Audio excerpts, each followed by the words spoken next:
Alright, we're going to talk about some Riemann sums today.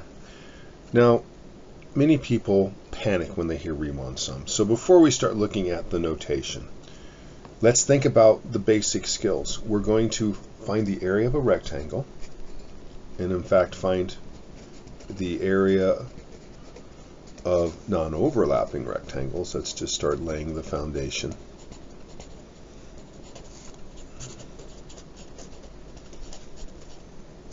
And then we're going to add them together.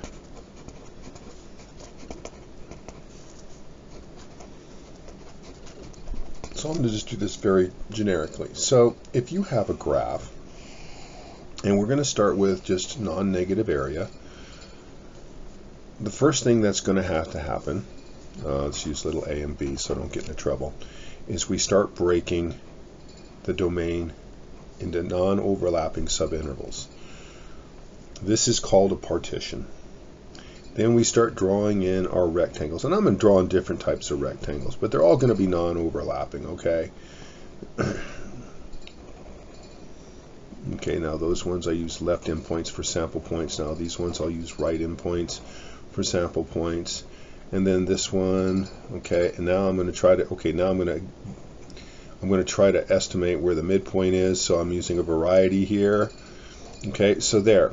Now you can see I have these rectangles.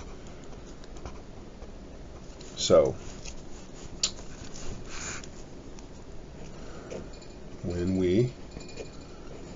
this means find, now if it's non-negative area, this means find the area underneath between the curve of f of x and the x-axis from A to B. This will be about the summation of adding up n non-overlapping rectangles, which is, and I'm going to go u sub I delta x sub I, because I haven't told you what kind of partition I'm using.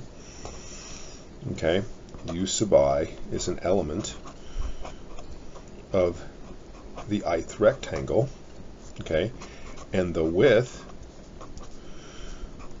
is the right endpoint of the ith rectangle, oops, not equals minus the left endpoint, and I have n of them, okay?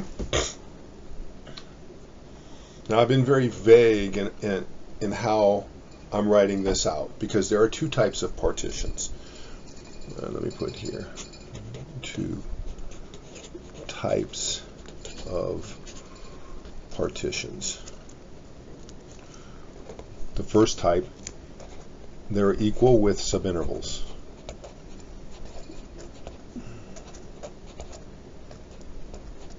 Now, that means your rectangles are equal with rectangles. The second type, they have varying widths.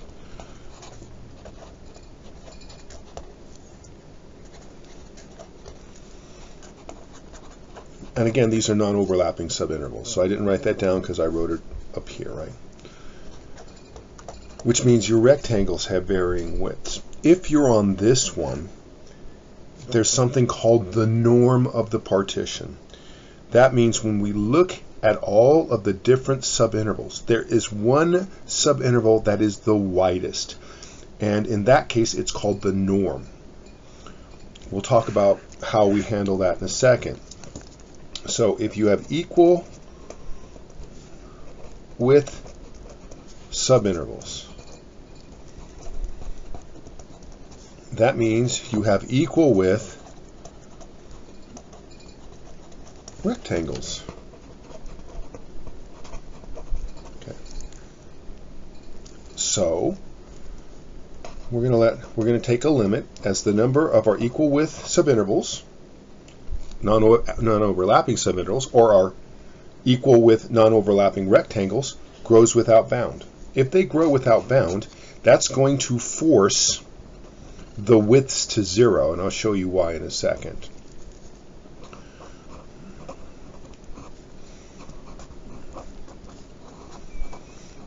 Now, again, we're just talking about how this works,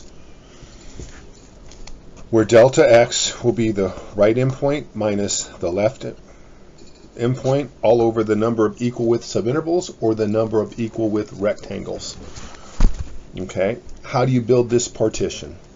Well, we start at x sub 0, and x sub 0 is always the left endpoint. The next point is x sub 1. And the way you're going to do this is you start at the left endpoint and you add one width. And then you go x sub 2. And how are you going to do this? You start, there's a couple ways to think about it. You could start here and you'd add 2, or what most people say is I'm going to now go here and add one more width. So I start A and I add 2 widths. So you should notice that the number of widths matches up with the subscript. This keeps going on. When you get to the nth point in the partition, that's going to be the right endpoint. Now let me prove that, because that's going to be A plus n widths, but every width is b minus a over n. The n's simplify. A minus a is 0, and 0 plus b is b. When you do it this way, you come up with what's called the ith rectangle. Now if you're adding on j, then this would be called the jth rectangle. I think of it as the most important rectangle in the partition. This left endpoint is x sub I minus 1. This right endpoint is x sub I.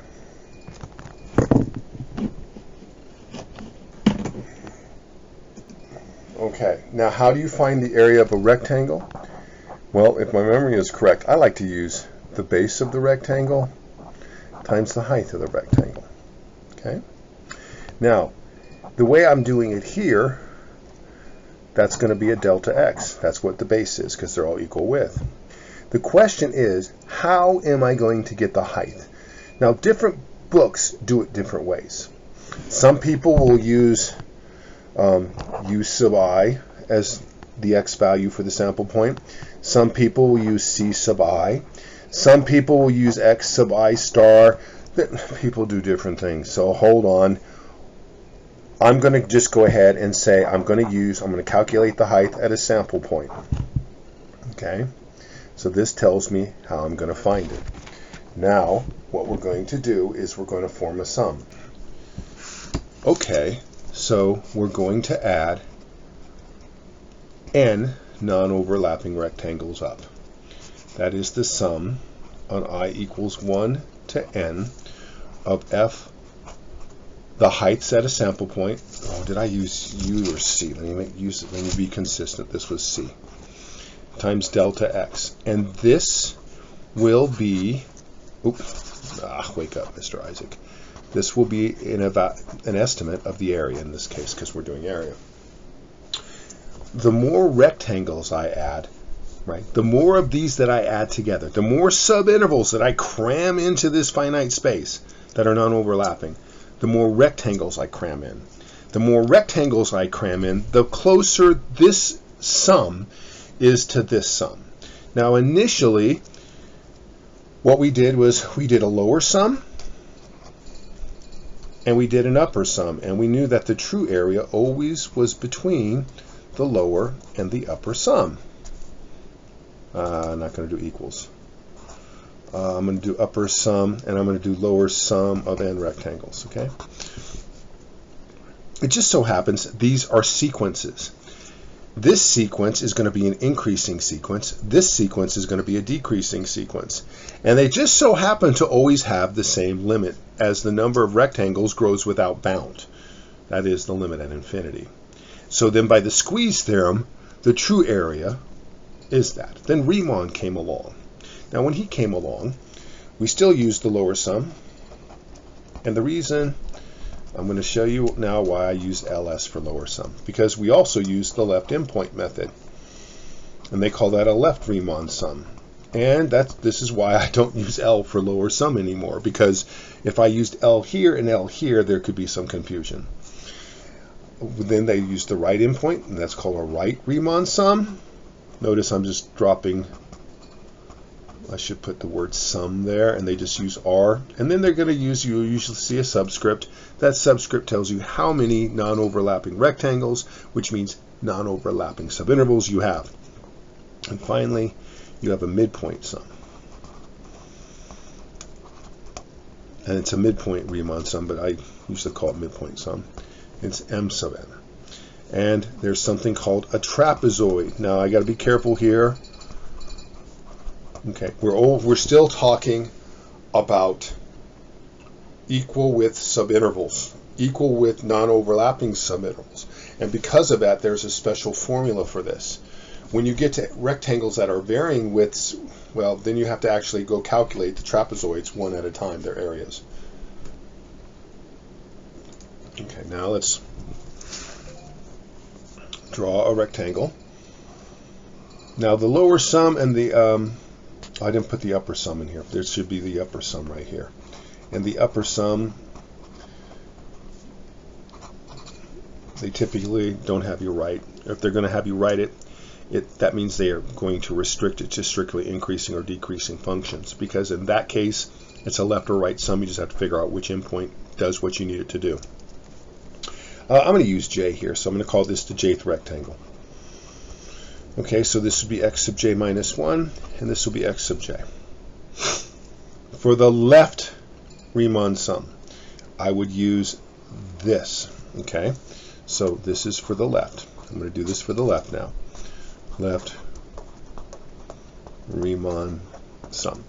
So that's going to be a summation from j equals 1 to n of a sub j, which is a summation from j equals 1 to n. Now, first of all, the widths, right endpoint minus left, over number of non-overlapping subintervals of equal width, or number of non-overlapping rectangles of equal width.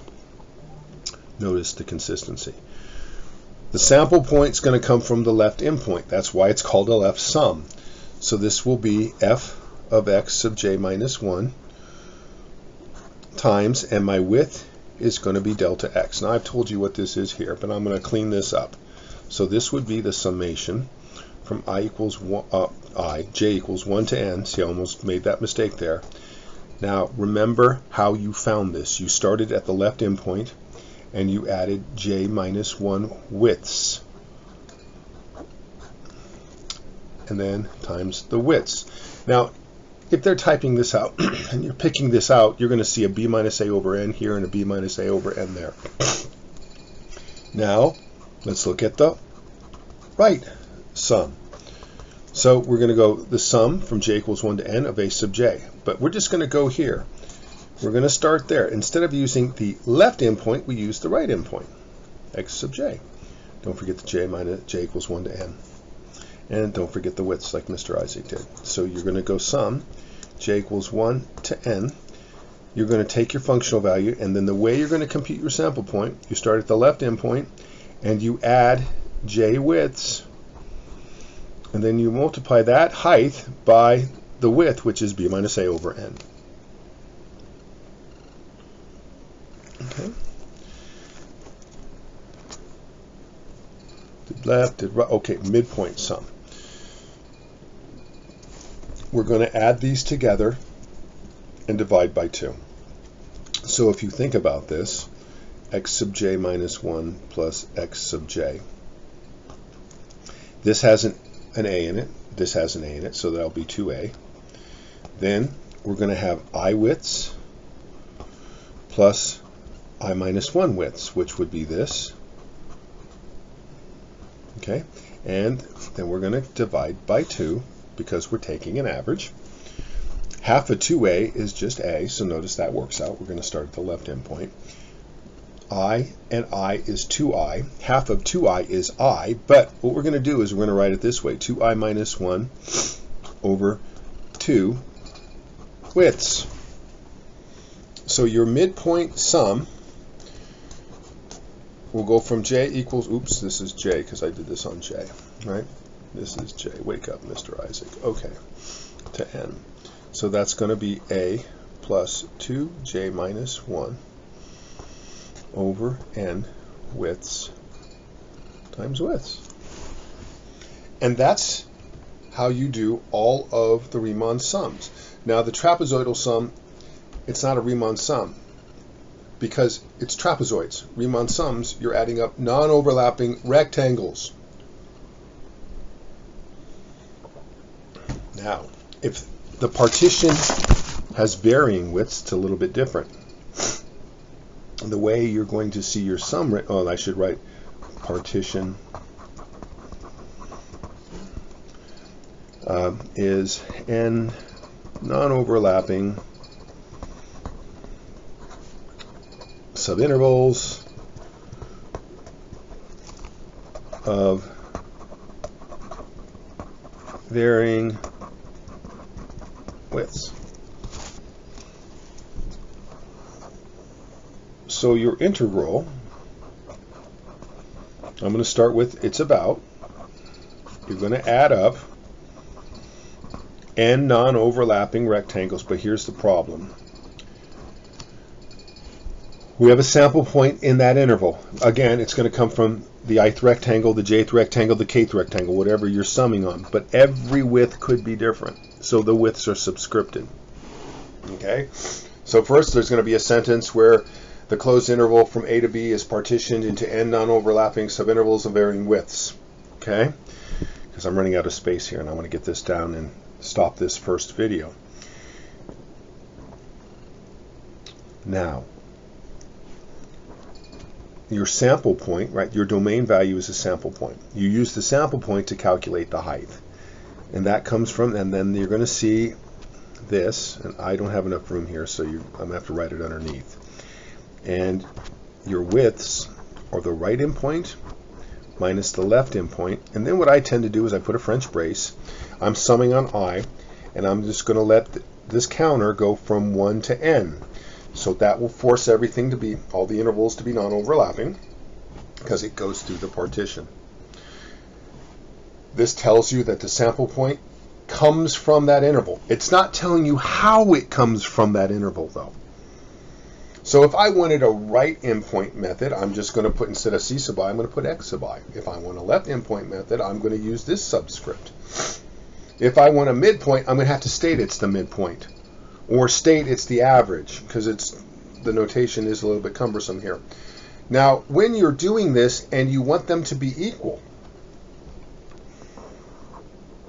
and then that's where we'll end this, but this won't get everything, it'll get most of it.